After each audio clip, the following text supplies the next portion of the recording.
The rumored measure discussion between the three main opposition parties, Peter Obi of the Labour Party, Atiku Abubakar of PDP, and Rabiu Kwankwaso of the NNPP. Arise TV published this a few hours ago, and predictably, it has generated mixed reactions. While some are hoping that, yes, it's a good way of battling APC if the courts actually cancel the election, some are saying no, there will be no measure. First of all, how did they know that that would be the only outcome from the Presidential Election Petition Tribunal?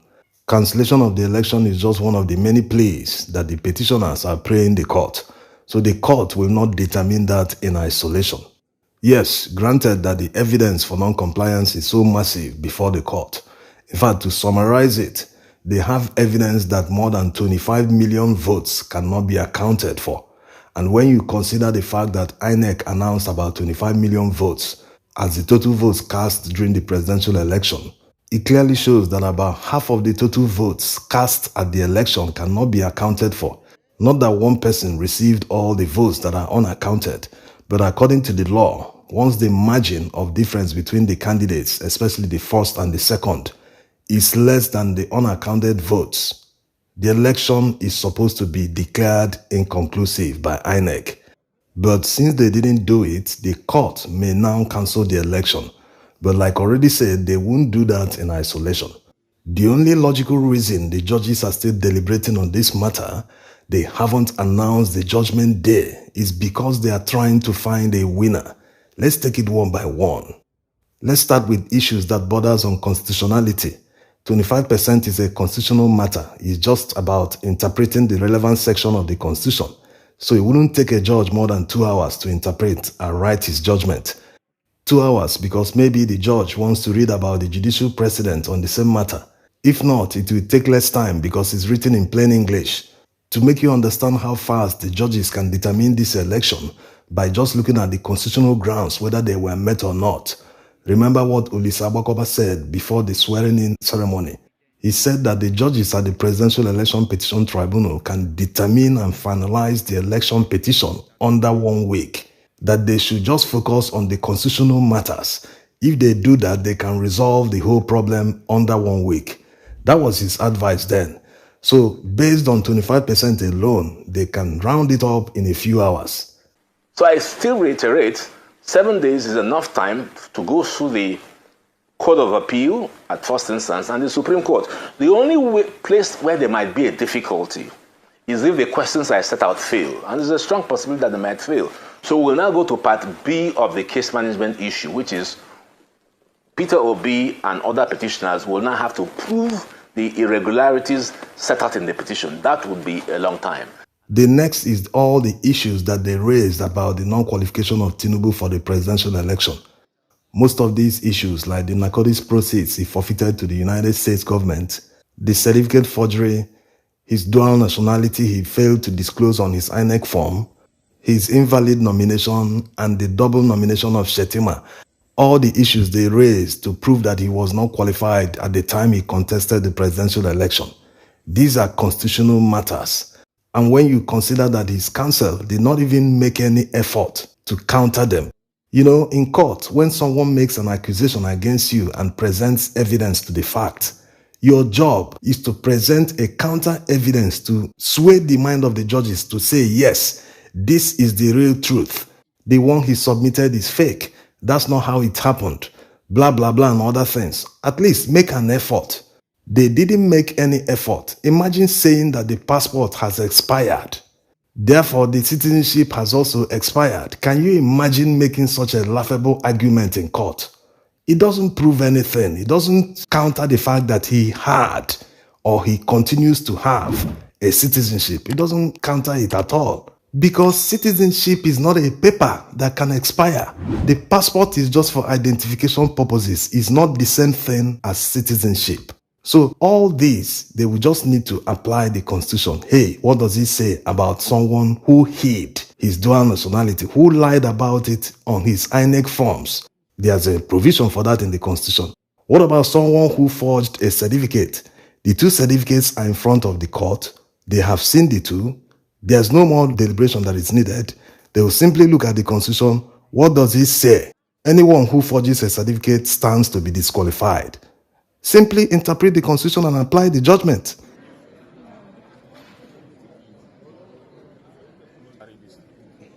How about his failure to appoint a new vice presidential candidate more than 14 days after the placeholder withdrew his nomination? What does the law say? The law says a new vice presidential candidate must be appointed by the main candidate, by the flag bearer of the party, within 14 days. If that 14 days elapses without a new vice presidential candidate being appointed, the party should go back and conduct a fresh primary. Did all this happen? It never happened. APC maintained Tinubu as their flag bearer without conducting a fresh primary when they knew that they have flouted the law. They have breached the 14 days allowed by the law. So it's simple to determine. What does the law say? The law says it must be done under 14 days. Did he do it? The evidence says no, he didn't do it. Interpret the Constitution, write the judgment. It's as simple as that. So all this is just to make you understand that all the grounds, all the reliefs that the petitioners are seeking that borders on constitutionality can be determined under a few hours, under a few days. It doesn't need to take long all this time. So the only logical reason they are taking all this time to deliver the judgment is because they are looking at the massive evidence to see if they can truly find a winner. Is the evidence before them? Yes, it is. We'll come to that in a moment. Without prejudice, we are hoping that the judges will do the right thing. They promised before the hearing started that they will look at all the matters based on their merits, that they will not entertain any form of technicality to strike out all the cases. So we'll hold them by that word until we see something different.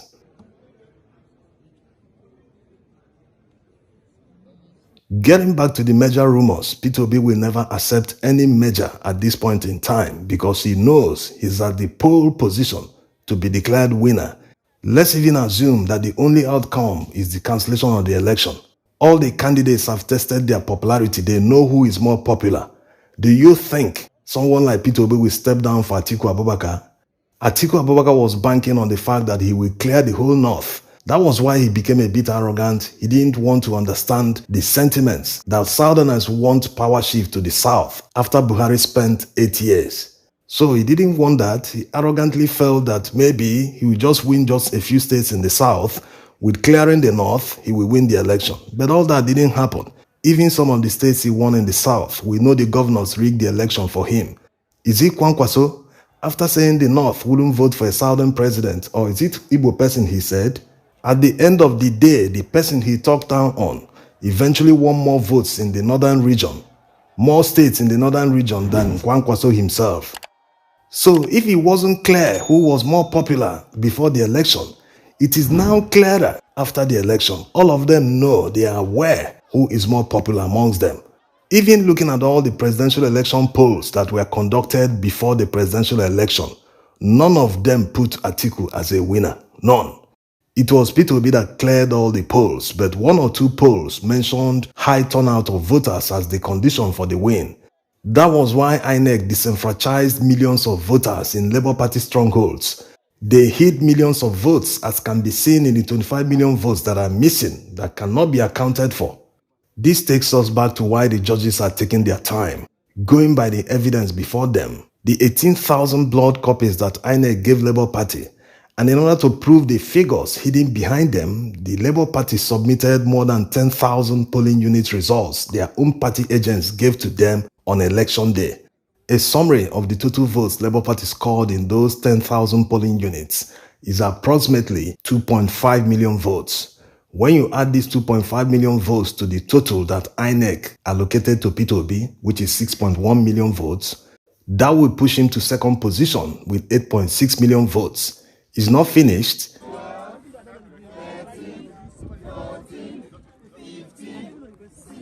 The judges will still need to cancel elections where overvoting occurred. Places like Kogi and all the places he got massive votes, they padded his votes with non-existent voters. When they do all the deductions, including determining his actual score in polling units contained in 18,000 blood copies, he will now drop down to his correct position either second or third position.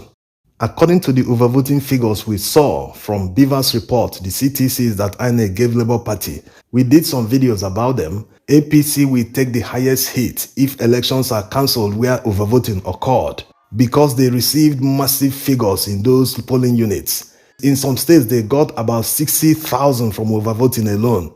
So you can imagine what they did in many states.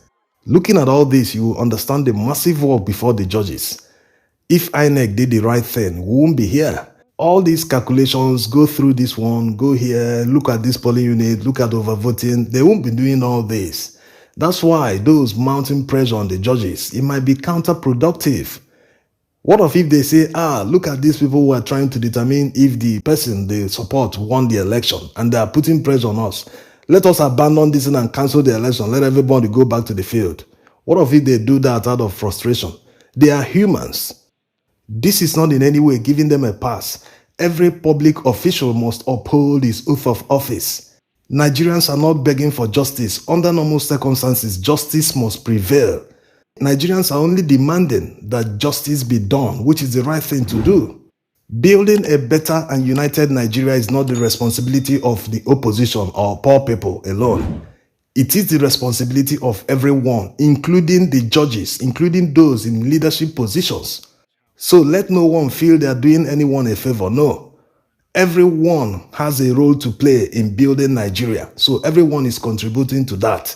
You can't say you're doing this for this person or that person is doing it for you. No. Nation building is a collective effort. In conclusion, everyone should hold their horses and keep an open mind with the hope that justice will prevail. That open mind will change if justice doesn't prevail. And Judgment Day must come on or before September 16th. That's the day that will make it 180 days since the petition was filed. And according to the law, the election petition must be determined within this time. So justice is near. Thanks for watching.